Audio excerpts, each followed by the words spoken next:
Mishana, is that correct? Yes. Thank you.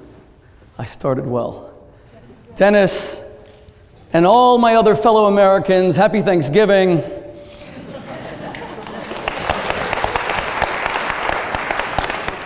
And Billy and Jimmy are out having their Thanksgiving picnic when Billy is suddenly bit right on the butt by a giant snake. And Jimmy says, "I'll save your life. I'll run to the doctor." He goes to the doctor. "You have to come quickly." The doctor says, "I have too many patients," but it's simple. Draw an X on the point where the bite and the venom went in, and then pucker up your lips and suck out every last drop of poison. Jimmy runs back to Billy, and Billy says, "What did the doctor say?" And Jimmy says, "He says you're going to die." My friends, nobody disputes that poison has been injected into the Middle East. The only question is, who is the serpent? And I've heard Catherine and Mishana tell me repeatedly that Hamas may be bad people, as if you can classify those who shoot gay men in the head as just bad people.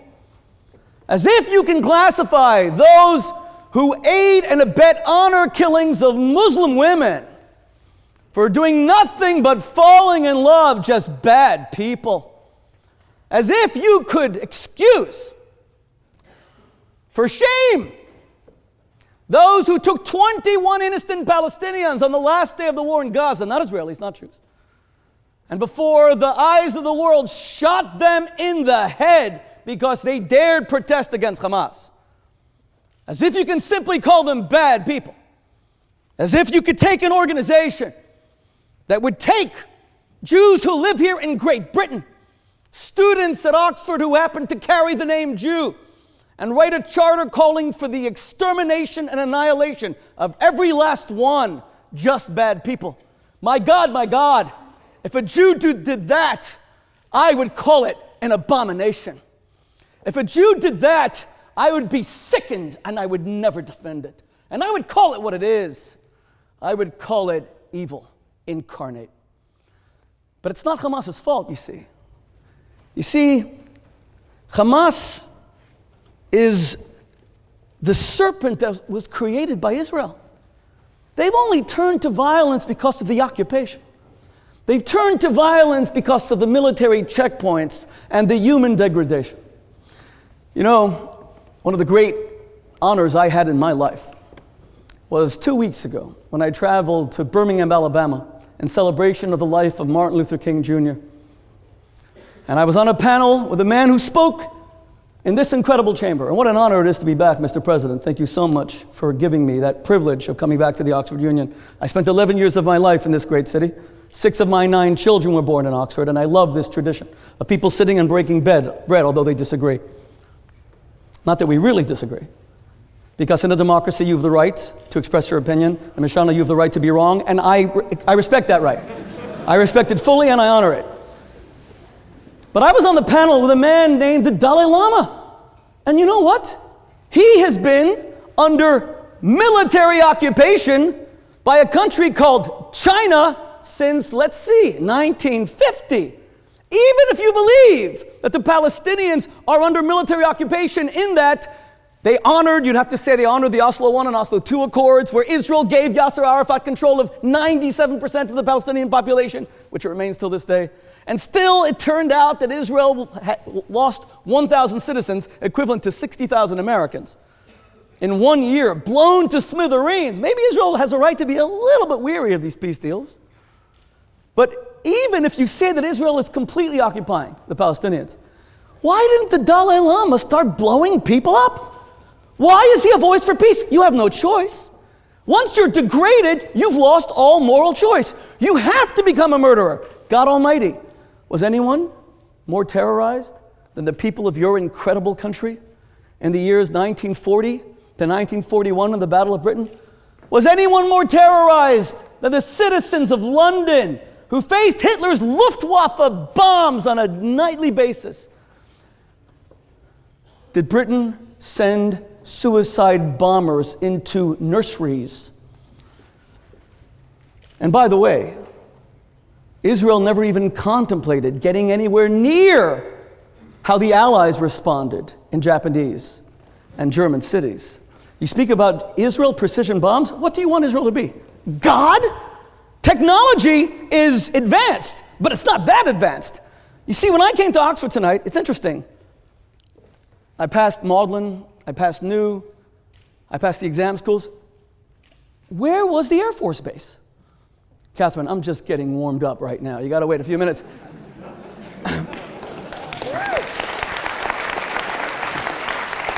I'm just getting started. Where is the Air Force Base underneath this chamber? Where are the rocket launchers? Does Britain build its nuclear silos in the middle of St. John's? What is Hamas doing having military command posts under hospitals? Who does that to children? Who makes kids into bulletproof vests? And by the way, who asks children to stay there even after the imperialist Jews inform them that a bomb is coming? Who tells them that if you leave, you will be shot? Who does television broadcasts that announces to the Palestinian children that they have an obligation to give their, quote, head and shoulders to the Palestinian cause, that they must martyr themselves? Again, if any Jew said that to a Jewish child, let alone a Palestinian child created equally in the image of God, I would call it an abomination. The fact is, Catherine, I'm not warmed up just yet, but I will be. My friends, the fact is that Islam is a great world religion. And I'm not concerned about Hamas and Israel. You're correct, Catherine. Israel's a strong country. We learned after the Second World War we had no choice. We learned after seeing some of the reactions in the room tonight that we couldn't rely on other people to protect us. And God bless the IDF. But I will tell you, you know who I'm really worried about, to be honest? The proposition tonight is that Hamas or Israel is responsible for the peace. It didn't say which peace, though. I'm really worried about my Muslim brothers and sisters. I'm worried about their peace. Israel is strong. It will be strong. It'll continue to be strong. It has no choice. But I ask you, who is going to protect Muslim women should Israel decide, should all the Jews in the Middle East decide, this is just too tough a neighborhood. Miami Beach, where I grew up, much more beautiful. We're just going to leave and finally go to America or come to England. If Israel were to leave the Middle East and cease to exist, I ask you a question. Who is going to protect Islamic women from honor killings, which only don't happen in Israel? Who is going to protect Palestinian homosexuals who are accused of being collaborators and are murdered, and you don't hear almost any objection? Who's going to protect Arab and Muslim women who want to get educated? We just had a Nobel Prize winner who got shot in the head. You see, I agree with you. You're part of a great world religion. God bless you for standing up for it. I'm a religious man. I respect that. Don't let anyone contaminate your religion, even if they're part of that same religion. Islam, through Sultan Saladin, was the first to give real rights to prisoners of war, to treat them like human beings. But we heard a defense of ISIS violating Islam by cutting off people's heads. That, my friends, is an abomination, not to Judaism, and not to Christianity, and not to atheism, not to agnosticism. It is an abomination to Islam.